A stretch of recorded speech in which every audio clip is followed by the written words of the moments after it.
आज मैं आपके लिए गणित के इंपॉर्टेंट क्वेश्चन कराऊंगा। तो चलिए स्टार्ट करते हैं। पहला सवाल है, क्रय मूल्य पर पहले एक विक्रेता ने 10% ज्यादा अंकित कर दिया, फिर 10% छूट दे दिया, तो प्रतिशत लाभ या हानि बताओ। क्या बताना है हमें? प्रतिशत लाभ या हानि, ये बताना है। ठीक है, देखो विक्रेता ने क्या किया है, पहले तो वस्तु पर ज्यादा अंकित कर दिया था, फिर उसने 10% की छूट दे दी। चलिए इसको करने का जो तरीका है ना, याद रखना, a प्लस बी प्लस का ए बी बट्टे 100। ठीक है, जिसमें क्या रहेगा, ये आपका a रहेगा और ये आपका b रहेगा। ठीक है, अब उसने 10% ज्यादा अंकित कर दिया था, तो मतलब प्रॉफिट होगा।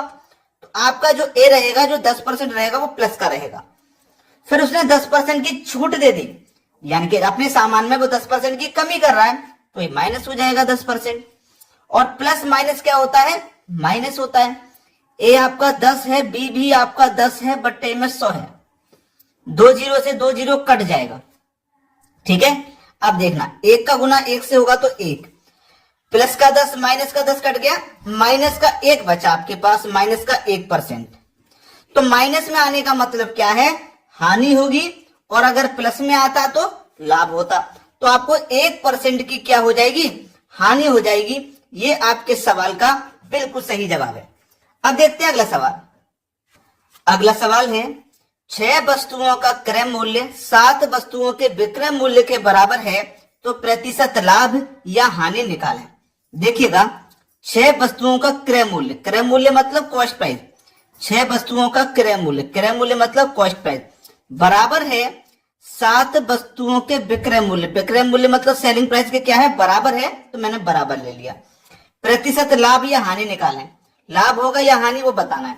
देखिएगा, कॉस्ट प्राइस, जब मैं सेलिंग प्राइस को बराबर के इधर लाऊंगा, तो कॉस्ट प्राइस के बटे में सेलिंग प्राइस आ जाएगा। जब सेलिंग प्राइस इधर चला गया तो इधर बचा 7। अब मैं 6 को इधर ले जाऊंगा तो 7 के बटे में 6 आ जाएगा। इसका मतलब ये है कि कॉस्ट प्राइस आपका 7 रुपया है और सेलिंग प्राइस 6 रुपया है। 7 रुपए की चीज को आप 6 रुपए में बेच रहे हो, तो इसका मतलब 1 कम में बेच रहे हो, यानी कि 1 रुपए का नुकसान कर रहे हो। नुकसान हो चाहे फायदा, हमेशा कॉस्ट प्राइस पे निकलता है। तो कॉस्ट प्राइस आपका 7 है। प्रतिशत में किसी चीज को बताते हैं तो 100 से गुना करते हैं। ठीक है, 7 से मैं डिवाइड करूंगा 100 में, तो 7 एकम 7, 3 बचेगा 30, 7 चौको 28, 2 बचेगा तो 2 ऊपर बटे में 7। अब ये माइनस में था ना, 14.2/7 का मल्टीप्लाई 1 से करेंगे तो यही रहेगा, तो ये माइनस का रहेगा। तो माइनस में आने का मतलब क्या है? हानि होगा। 14.2% का क्या होगा? हानि हो जाएगा, और यही हो जाएगा आपके सवाल का बिल्कुल सही जवाब। आप देखेंगे अगला प्रश्न। अगला सवाल है, 16,800 रुपए का 6.1/4% की दर से 9 महीनों का साधारण ब्याज क्या होगा? याद रखना मेरी बात को। अगर वो महीना कह दे, महीना कह दे तो 12 से डिवाइड करना है, और यदि दिन कह दे तो आपको 365 से डिवाइड करते हैं, क्योंकि महीना, एक साल में 12 महीने होते हैं तो 12 से डिवाइड, और एक साल में 365 दिन होते हैं तो 365 से डिवाइड। ठीक है, ये साधारण ब्याज का सवाल है, तो साधारण ब्याज का फॉर्मूला भी आपको सही पता होगा, सिंपल इंटरेस्ट बराबर PRT बट्टे 100, यही फॉर्मूला होता है, तो लगा दीजिए बस। प्रिंसिपल कितना है? 16,800। अब आपके पास रेट कितना है? 6.1/4। इसको सरल कीजिए, 4 6 24, 24 में जोड़ेंगे 25/4 हो जाएगा, है ना? 25/4 इंटू टाइम, टाइम कितना है? 9 महीने का, तो 9 लिखेंगे। इसको वर्ष में कन्वर्ट करने के लिए 12 से डिवाइड करेंगे, और फॉर्मूले का बटे में 100 है, ये आ जाएगा बस। अब इसको सरल करना है, 2 जीरो से कट जाएंगे आपके ये 2 जीरो। ठीक है, 4 से घटाऊंगा इसको, 4 चौको 16, 4 दूने का 8, कट गया। अब देखो इसको कटाएंगे, ये कटेगा 3 चौको 12, 3 तिया 9, कट गया। अब आपके पास 42 है, 25 है और 3 है, इनका मल्टीप्लाई करना है। तो पहले हम 42 का और 3 का मल्टीप्लाई कर लेते हैं। तो 3 दूने का 6, 3 चौको 12, 126, और मल्टीप्लाई में लिखो 25, और बटे में आपका कितना है? अभी आपका बटे में देखो ये 4 है, भूले तो नहीं, अभी आपका बटे में ये 4 है। अब देखो इनका मल्टीप्लाई करना है, 4 से इसको कटाऊंगा तो क्या कटेगा? नहीं कट रहा। 25 का और इसका आपको मल्टीप्लाई करना है। पहले देखो कर लेते हैं, या फिर कटा के छोटा कर लेता हूं। 2 से कटा लेता हूँ इसको, 2 बार में कटेगा। 2 से इसको कटा लेता हूँ, 2 छिक्के 12, 2 तिया 6, कट गया ना।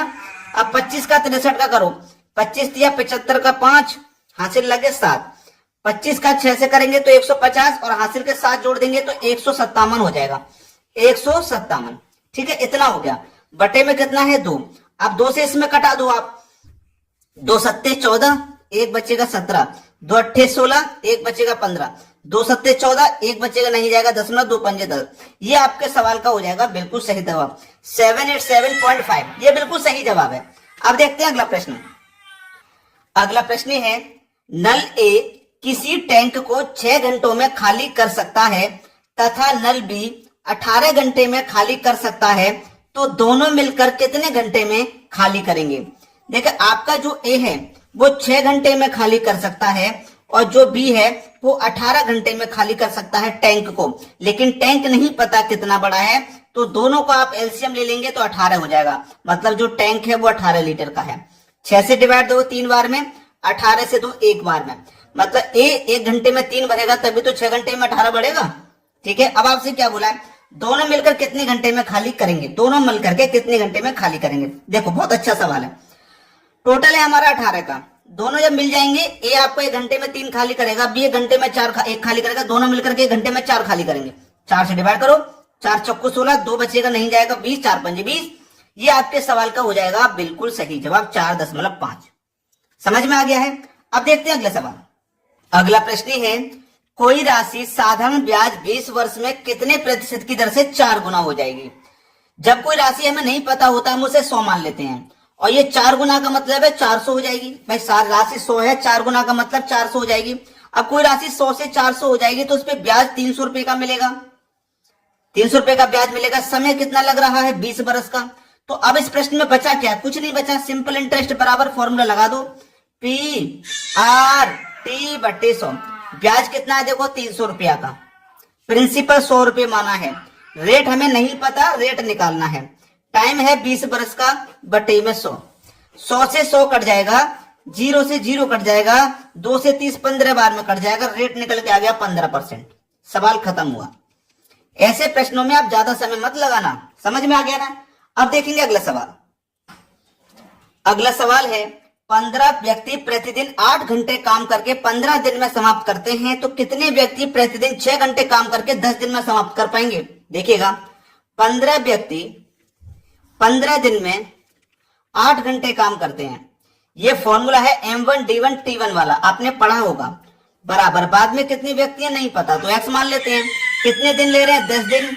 टाइम ले रहे हैं 6 घंटे का। बस इसी को तो कटा लेना है, आंसर आ जाएगा 5 दूने का 10, 5 तिया 15, 3 दूने का 6, 2 चौकू 8, है ना। और 2 से 4 कट गया 2 बार में, 15 दूनी 30। इधर क्या बचा? एक्स। एक्स कौन माना था हमने? कितने व्यक्ति, जो नहीं पता था। इसका मतलब कितने व्यक्ति हो गए? 30 व्यक्ति हो गए। ये आपके सवाल का हो गया बिल्कुल सही जवाब। अगर आपने वीडियो को लाइक नहीं किया है तो लाइक कर दीजिएगा, और यदि शेयर नहीं किया है तो भैया शेयर कर दीजिएगा। ठीक है दोस्तों, धन्यवाद।